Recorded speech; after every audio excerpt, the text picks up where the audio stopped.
The captain fell asleep at 10,000 meters, but when he woke up, he sensed danger. The plane had not only reached the Pacific Ocean, and it's running out of fuel. But what's worse, when he extrapolated the coordinates, he realized they were far off course, but the captain was afraid to tell his two teammates.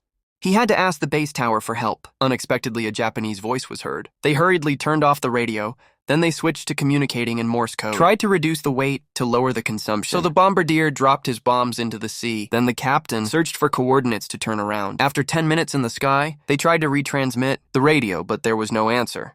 They were running out of fuel. It's a critical situation. The captain arranged for the men to take their survival kits. Then they made an emergency, landing in the Pacific. The plane successfully landed on the surface of the sea, but the impact caused severe damage to the cabin. The sea is pouring in. The captain didn't dare to delay and escaped immediately. He stood on the wing and opened the life raft, but Will's seatbelt was stuck.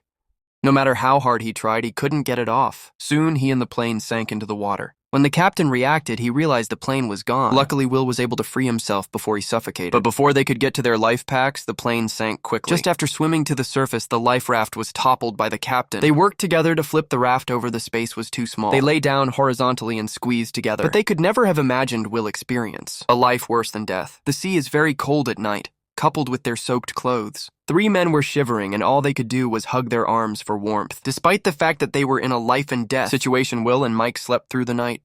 They even played a game. They were optimistic that a rescue team would come for them. The captain, however, stayed up all night, looking out to sea, afraid of missing any chance to call for help. However, just when they were about to despair, Mike suddenly saw a small black dot. As the black dot got bigger and bigger, they realized it was one of their own. The guys were so excited they thought they could finally be saved. So they were waving their clothes around and shouting at the top of their lungs, trying to get the plane's attention. But the next moment, not only did the plane not notice them, turned around and left.